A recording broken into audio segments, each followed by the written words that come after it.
வணக்கம். நான் உங்கள் தமிழாசி ஹெலினா.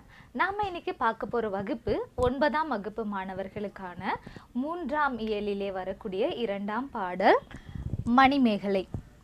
மணிமேகலையில் வரக்கூடிய இந்திர விழாவரை காதை தான் நம்ம இன்னைக்கு பார்க்க போகிறோம். இந்த விழாவரை காதை எதை பற்றி சொல்லியிருக்குன்னா, காவிரி பூம்பட்டினத்திலே நடக்கக்கூடிய இந்த விழாவை பற்றி சொல்லியிருக்கு. முதல்ல இந்த வரிகளை நான் உங்களுக்கு வாசிச்சு காமிக்கிறேன். அதன் பிறகு அதோட பொருள்களை நம்ம பார்க்கலாம்.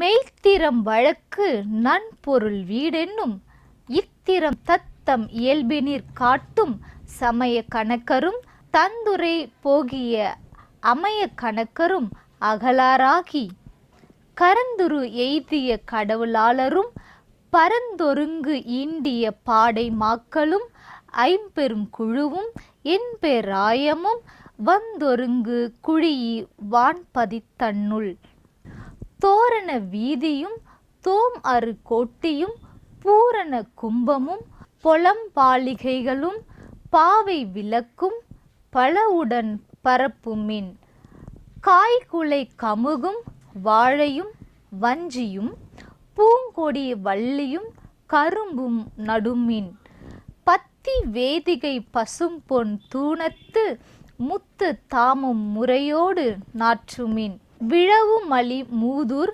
வீதியும் மன்றமும் பழமணல் மாற்றுமின் புதுமணல் பரப்புமின் கதலிகை கொடியும் கால் ஊன்று விலோதமும் மதலை மாடமும் வாயிலும் சேர்த்துமின் தன் மணர் பந்தரும் தாழ்த்தரு பொதியிலும் புண்ணிய நல்லுரை அறிந்தோர் பொருந்துமின் ஒட்டிய சமயத்து உருப்பொருள்வாதிகள் பட்டி மண்டபத்து பாங்கறிந்து ஏறுமின் பற்றா மாக்கள் தம்முடன் ஆயினும் செற்றமும் கலாமும் செய்யாது அகலுமின் வெண்மணற் குன்றமும் விரிப்புஞ்சோலையும் தன்மணல் துருத்தியும் தாழ்பூந்துரைகளும் தேவரும் மாக்களும் ஒத்துடன் திரிதரும் நாளெழ் நாளினும் நன்கறிந்தீர் என ஒளிருவாள் மறவரும் தேரும் மாவும்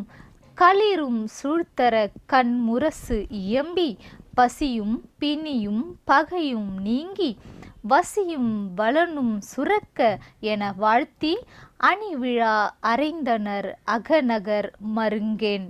இந்த பாடல் உங்களுக்கு புரிஞ்சிருக்கும் நான் நினைக்கிறேன், நான் வாசிச்சது. இப்போ இதோட பொருளை நம்ம பார்க்கலாம். விழாவரை காதை. இந்த விழாவில் நடக்கக்கூடிய இந்த இந்திரை விழாவானது பூம்புகாரிலே 28 நாட்கள் நடக்குமாம். இந்த விழா எதற்காக நடைபெறும்னா, அந்த நகரமானது பசி பிணி பகை எல்லாம் நீங்கி அந்த நாட்டில் இருக்கக்கூடிய மக்கள் சுகமான வாழ்வு, எந்த பிரச்சனையும் இல்லாமல் வாழணும் அப்படிங்கிறதுக்காக இந்த விழாவானது அங்கே நடைபெறும். இந்த விழாவிற்கான முன் ஏற்பாடுகளை செய்கிறாங்க. இந்த விழாவிற்கு யாரெல்லாம் வருவாங்க, எப்படியான ஏற்பாடுகள் எல்லாம் செய்ய வேண்டும் என்பதை அறிவிப்பதாக இந்த விழாவரை காதை அமைந்திருக்கு. இப்போ இந்த ஒவ்வொரு வரிகளாக நான் உங்களுக்கு வாசிச்சு இதோட பொருள் நான் உங்களுக்கு சொல்கிறேன். மெய்த்திறம் வழக்கு நன்பொருள் வீடென்னும். மெய்னா உண்மை, உண்மை. வழக்குனா உலக வழக்கு. நன்பொருள், நன்பொருள்னா தத்துவம். வீடென்னும், வீடு கிடையாது, சொர்க்கம். மெய்ப்பொருள் உண்மை, உலக வழக்கு, தத்துவம், வீடு பேரென்னும் இத்திரம் தத்தம் இயல்பினில் காட்டும். இது எல்லாத்தையும் தன்னுடைய இயல்பாக வைத்திருக்கக்கூடிய சமய கணக்கரும் தந்துரை போகிய அமைய கணக்கரும். அமைய கணக்கரும்னா நாள்களை குறித்து சொல்லக்கூடியவர்கள். இப்போ நம்ம ஜோதிடர்னு சொல்லுவோம் இல்லையா, அவங்க தான் அமைய கணக்கர். யாரெல்லாம் வந்திருக்காங்க? முதல்ல சமய கணக்கரும் அமைய கணக்கரும் அகலாராகி, அகலாராகினா நீங்காதவர்களாக, கரந்துரு எய்திய கடவுளாளரும். கரந்துரைனா தன்னுடைய, அதாவது கடவுள் அப்படிங்கிற உருவத்தை மறைத்து மனித உருவில் வந்திருக்கக்கூடிய கடவுளரும் பரந்தொருங்கு ஈண்டிய பாடை மாக்களும். பரந்தொருங்கு அதாவது கடல் வழியே நாடுகள் எங்கும் சென்று வணிகம் செய்து பெரும் செல்வத்தை உடைய வணிகர்களும் பாடை மாக்களும் பல மொழிகள் பேசக்கூடிய அயல் நாட்டவர்களும் அந்த இந்திர விழாவிலே அந்த பூம்புகாரிலே கூடியிருக்காங்க. ஐம்பெரும் குழுவும் என் பேராயமும். ஐம்பெரும் குழுவும் யாருன்னா அமைச்சர், படைத்தலைவன், சடங்கு செய்விப்பவர், தூதர், ஒற்றர். அமைச்சர் என்பவர் எப்பவுமே அரசர் பக்கத்தில் இருக்கக்கூடியவர், படைத்தலைவர் படைகளை வழிநடத்தி செல்லக்கூடியவர், சடங்கு செய்பவர் அந்த அரண்மனையில நல்லதா இருந்தாலும் கெட்டதா இருந்தாலும் எல்லாத்திற்கும் சடங்கு செய்யக்கூடிய புரோகிதர். ஒற்றர்னா அடுத்த நாட்டில் அதாவது அயல் நாட்டிற்கு சென்று தன்னுடைய நாட்டிற்கு யாராவது தீங்கு நினைக்கிறார்களா அப்படின்னு பார்த்துட்டு வந்து ஒற்று கேட்டு விட்டு வந்து சொல்லக்கூடியவர். தூதர்னா பக்கத்து நாட்டுக்கும் தன்னுடைய நாட்டிற்கும் ஒரு நல்லுறவை ஏற்படுத்தக்கூடியவர். இப்படி ஐம்பெரும் குழுவும் என் பேராயமும். என் பேராயம் யாருலானா கரணத்தியலவர், கரும விதிகள், கனக சுற்றம், கடை காப்பாளர், நகர மாந்தர், படைத்தலைவர், யானை வீரர், இவுளி மறவர் என்பது என் பேராயம்.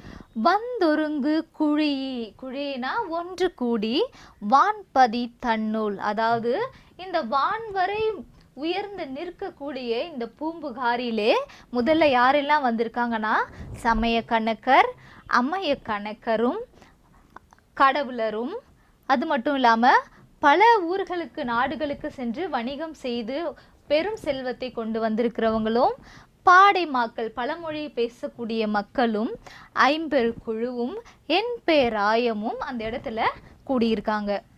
அதன் பிறகு தோரண வீதியும் தோமறு கோட்டியும். வீதிகள் எங்கும் தோரணங்களை கட்டி வைங்க.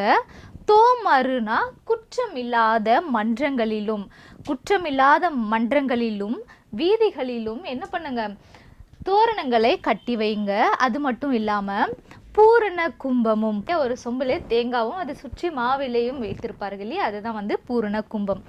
பொலம்பாலிகைகளும், பொன்னால் ஆன பொற்பாலிகையும், பாவை விளக்கும், பல உடன் பரப்புமேன். அதோட நிறைய மங்கள பொருட்களையும் அங்கே அழகுபடுத்தி வைங்க. காய்குலை கமுகும், அதாவது முற்றிய, கமுகுனா பாக்கு, முற்றிய பாக்கு மரமும், வாழையும் வாழை மரமும், வஞ்சியும் வஞ்சி கொடியும், பூங்கொடி வள்ளியும் பூங்கொடியும், கரும்பும் நடுமீன், கரும்பையும் அங்கே நட்டு வையுங்க. பத்தி வேதிகை பசும் பொன் தூணத்து முத்து தாமும் முறையோடு நற்றும் மீன். அதாவது பத்தி வேதிகைனா வந்து திண்ணைன்னு பொருள். அதாவது அந்த காலத்துல எல்லாம் வந்து வீடு கட்டும்போது திண்ணைகளை வைத்து கட்டுவார்கள். ஏன்னா வழிப்போக்கர்கள் அங்க வந்து அமர்ந்து சிறிது நேரம் ஓய்வெடுத்து செல்வார்கள். அதற்காக அந்த காலங்களில் எல்லாம் வந்து திண்ணைகளை வந்து கட்டி வைப்பாங்க. அந்த திண்ணைகள்ல வந்து தூண்களும் இருக்கும். அந்த தூண்களை எல்லாம் வந்து முத்தாலான மாலையே அங்க கட்டி வையுங்க. அதன் பிறகு விழவு மலி மூதூர் வீதியும் மன்றமும், பழமணல் மாற்றுமின் புதுமணல் பரப்புமேன். அதாவது விழா நடக்கக்கூடிய வீதி எங்கும், தெருக்கள் எங்கும், மன்றங்கள் எங்கும் பழமணல் மாற்றுமின், பழைய மணலை மாற்றி புது மணல் பரப்புமீன், புதிய மணலை பரப்பி வையுங்கள். கதலிகை கொடியும் கால் ஊன்று விலோதமும், மதலை மாடமும் வாயிலும் சேர்த்துமேன். அதாவது கதலிகை கொடினா துகில் கொடியும், கால் ஊன்றி விலோதமும் கொம்புகளால் சுற்றப்பட்ட கொடிகளையும், மதலை மாடமும் மாடங்களிலும் வாயிலிலும் சேர்த்து கட்டுங்கள். அதாவது பெரிய மாடங்களிலும் அந்த மாடங்களின் வாயில்களிலும் சேர்த்து கட்டுங்கள். தன்மணர் பந்தரும் தாழ்த்தரு பொதியிலும், அதாவது அந்த மணல் நிறைந்த குன்றுகள் எங்கும், தாழ்ந்த மரங்கள் நிழல் தரக்கூடிய இடங்களிலும், பொதியிலும் புண்ணிய நல்லுரை அறிந்தோர் பொருந்துமேன். அதாவது நல்லதையே பேசுங்க, புண்ணிய நல்லுரை, நல்ல சொற்பொழிவாற்றுங்கள் அப்படின்னு சொல்றாங்க. ஒட்டிய சமயத்து உருப்பொருள்வாதிகள் பட்டி மண்டபத்து பாங்கறிந்து ஏறுமேன். அந்தந்த சமயத்தவர் அவர்களோட உருப்பொருட்களை அறிந்து பட்டிமன்றத்துல வாதிடுங்கள். பற்றா மாக்கள் தம்முடன் ஆயினும் செற்றம் கலாமும் செய்யாது அகலுமேன். அதாவது பகைவர்களும் செருக்கு கொண்டவர்களும் உங்களோட சண்டையிட வந்தாலும் அவர்களிடம் இருந்து விலகி நில்லுங்கள். வெண்மணர் குன்றமும் விரிம்பூஞ்சோலையும் தன்மணல் துருத்தியும் தாழ்பூந்துறைகளும் தேவரும் மக்களும் ஒத்துடன் திரிதரும் நாளேழு நாளினும் நன்கறிந்தீர் என. ஏன்னா இந்த 28 நாட்களிலும் இங்க நடக்க போற இந்த விழாவில் மக்களும் தேவர்களும் இந்த பூஞ்சோலையில உலாவி வருவாங்க. அதனால நம்ம கவனமா இருக்கணும். அதோட ஒளிருவாள் மறவரும் தேரும் மாவும் களிரும் சூழ்த்தர கண்முரசு இயம்பி பசியும் பிணியும் பகையும் நீங்கி வசியும் வளனும் சுரக்க என வாழ்த்தி அணி விழா அறைந்தனர் அகநகர் மருங்கேன். அதாவது ஒளிரக்கூடிய வாளை வைத்து கொண்டிருக்கக்கூடிய வீரர்களும் காலாட்படையினரும் தேரும் களிறுனா யானை படையினரும் குதிரை படையினரும் சூழ்ந்து வர அந்த இடத்துல பசி பிணி பகை எல்லாம் நீங்கி மழை பெய்து அந்த நாடு வளம் பெருக வேண்டும் என வாழ்த்தி முரசு அறிவித்தனர். யாரு? அகநகர் மருங்கேன். முரசு அறிவிப்பவர்களை அகநகர் மருங்கேன் அப்படின்னு சொல்லுவாங்க. முரசு அறிவிப்பவன் முதல்ல வாழ்த்தை சொல்லி இந்த நகரமானது பசி பிணி பகை எல்லாம் நீங்கி மழை பெய்து இந்த நகரமானது செழிப்போடு விளங்க வேண்டும் அப்படின்னு வாழ்த்தி இந்த விழாவிற்கான ஏற்பாடுகளை இதெல்லாம் செய்யணும் அப்படின்னு அவன் முரசு அறிவிப்பதாக இந்த பாடல் பகுதி உங்களுக்கு அமைந்திருக்கு. இப்போ இந்த பாடல்ல இருந்து உங்களுக்கு வினாக்கள் எப்படி கேட்பாங்கன்னா, ஐம்பெரும் குழு எதெல்லாம்னு கேட்கலாம், என் பேராயம் எதெல்லாம் அப்படின்னு உங்களுக்கு வினாக்கள் வரலாம். அப்புறம் இந்த பாடலை சுருக்கி ஒரு பொருள் எழுதுக, மணிமேகலை பற்றி குறிப்புகள் கேட்கலாம். இந்த மாதிரி உங்களுக்கு வினாக்கள் வரும். அப்புறம் இந்த பொருளை நீங்கள் நல்லா படித்து வச்சுக்கோங்க. அதன் பிறகு இதோட சொல்லும் பொருளும் பாருங்க. சமய கணக்கர் யாருன்னா சமய தத்துவவாதிகள். குழினா ஒன்று கூடி, தோம்னா குற்றம், கோட்டி என்றால் மண்டபம், பொலம்னா பொன், வேதிகைனா திண்ணை, தூணம்னா தூண், தாமம் என்பது மாலை, கதலிகை கொடி என்பது சிறு சிறு கொடியாக பல கொடிகள் கட்டியது. அதுக்கு அடுத்தது காழூன்றி கொடினா கொம்புகளில் கட்டும் கொடி. விலோதம் என்பது துணியாலான கொடி. வசி என்பது மழை, செற்றம் என்பது சினம், கலாம் என்பது போர், துருத்தி என்பது ஆற்றிடை குறை. இந்த மாதிரி உங்களுக்கு சொல்லும் பொருளும் கூட சில சொல்ல கேட்டுட்டு அதோட பொருள் என்ன அப்படின்னு உங்களுக்கு கேட்கலாம். அதனால சொல்லும் பொருளும் நீங்கள் நல்லா படித்து வச்சுக்கணும். பாடலை நீங்கள் ஒரு முறைக்கு இருமுறை நல்லா வாசித்து பாருங்கள். வாசித்து பார்க்க தான் செய்யுள்களை நம்ம எளிமையாக படிக்க முடியும். அதன் பிறகு உங்களுக்கு ஏதாவது சந்தேகங்கள் இருந்தால் நீங்கள் பொருளை பார்த்து நீங்கள் படிக்கலாம். அதன் பிறகு மணிமேகலை குறிப்பை பற்றி நீங்கள் கண்டிப்பாக படித்து வச்சுக்கணும். விழா வரை காதை தான் நம்ம இப்போ பார்த்தோம். அப்போ நம்ம ஊரில் நடக்கக்கூடிய வேற என்ன விழாக்கள், நம்ம தமிழ்நாட்டில் நடக்கக்கூடிய விழாக்கள் பற்றி நம்ம எழுதலாம். இந்த மாதிரியான சில கேள்விகள் உங்களுக்கு வரும். மணிமேகலை பாடலும் அதோட பொருளும் உங்களுக்கு புரிஞ்சிருக்கும்னு நான் நினைக்கிறேன்.